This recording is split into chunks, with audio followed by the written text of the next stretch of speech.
Let's be honest. Are you scrolling through Zillow or Realtor.com at midnight, 1 minute feeling incredibly excited about buying your first home, and the next minute feeling a wave of panic wash over you?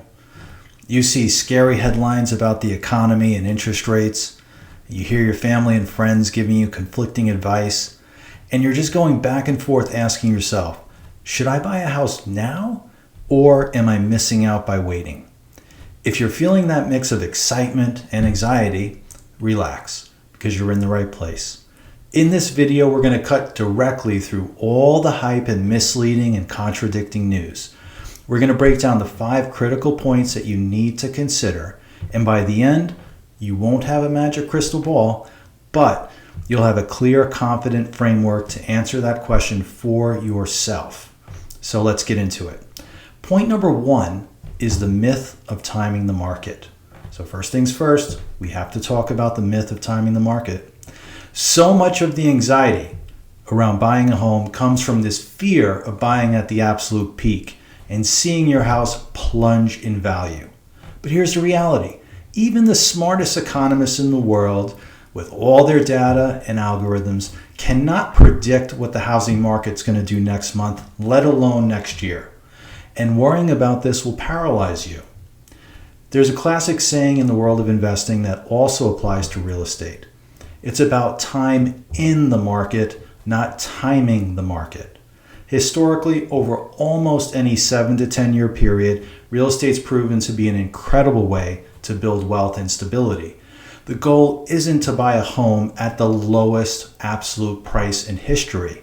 The goal is to find a home that fits your life and your budget right now, so you can start building your own equity instead of your landlord's. Remember, the perfect time to buy is not a date on the calendar, it's a stage in your life. And that brings us to point number 2, your personal financial Greenlight checklist. So now that you're not worrying about market timing, what should you focus on? Your personal financial timing. The decision to buy is far more about your own readiness than anything else. So let's run through a quick Greenlight checklist to see where you stand. First is income stability. Do you have a steady, reliable source of income? Lenders really want to see stability. Second is your debt to income ratio, or called DTI. This is simply all of your monthly debt payments like car loans, car leases, student loans, credit cards, divided by your before tax monthly income. Most lenders want to see this number at or below 43% to give you the best loan options. And finally, and this one is crucial, is your savings. You don't just need money for a down payment. You need 3 buckets of savings. First, your down payment, which can be anywhere from 3.5 to 20%. Second is your closing costs, which are typically about 2 to 5% of the home's price. And third is your emergency fund, which should be about 3 to 6 months of living expenses after you move in. This is your safety net to deal with the unexpected. When your personal finances are in order, you are in the driver's seat, no matter what the market is doing. Point number 3, marry the house, date the rate. So let's talk about the elephant in the room. Interest rates. They're in every headline and are a huge source of concern for buyers right now. But I want to introduce you to a powerful concept. Marry the house, date the rate.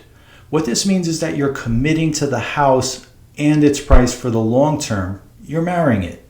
But you're only committing to your interest rate until you can refinance it. You're dating it. The price you pay for your home is obviously permanent. You can never change that. 10 years from now, it is what it is. But your interest rate, that can change. If rates drop significantly in the future, you have the power to refinance your mortgage to a new lower rate, which could save you a lot of money. And there's also a silver lining. A higher rate environment like the one we're in today often weeds out a lot of the competition, giving you, the serious ready buyer, more breathing room to negotiate a better deal for your dream home.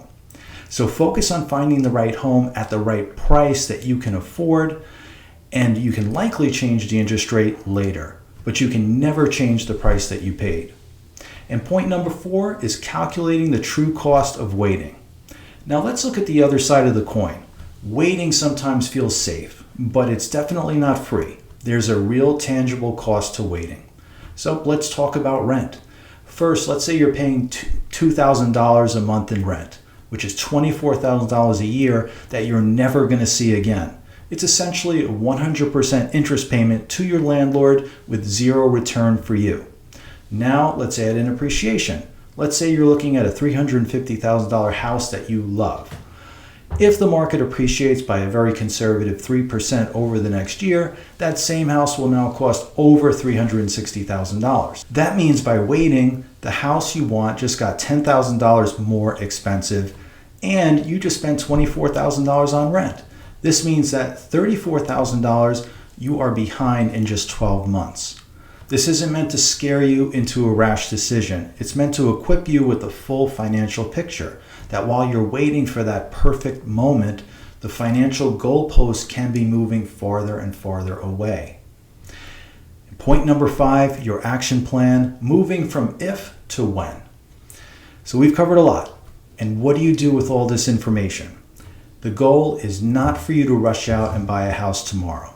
The goal is to take the next right step to get prepared for moving from wondering if you can buy to knowing when you can. And here's your simple 3-step action plan. First, talk to a mortgage lender. This is the single most important first step you can take. A good lender will look at your finances and tell you exactly what you can comfortably afford.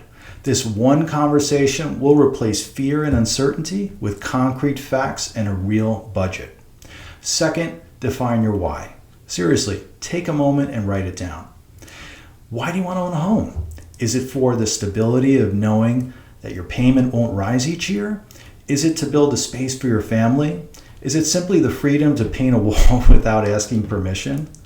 This why is your anchor, and when the process inevitably gets challenging, it's what's going to keep you moving forward. And third, once you have your pre-approval number from a lender, just start window shopping online. See what's actually for sale in your price range in the neighborhoods that you like. This makes it real and allows you to align your budget with your expectations. Knowledge eliminates fear, and your next step is not to buy a house, it's to get the information you need to make a confident decision when the time is right for you. So, should you buy now or should you wait? Well, as you can see, the answer isn't in a news headline. It's in your personal financial checklist, your long-term goals, and your readiness to get prepared. It's about being ready to act when you find the right home that fits your life. If you found this breakdown helpful and you want more clear, straightforward advice to guide you on your home buying journey, hit the subscribe button below. My entire goal with this challenge is to replace your confusion with confidence, one video at a time. Well, thank you so much for watching. You got this, and I'll see you in the next video.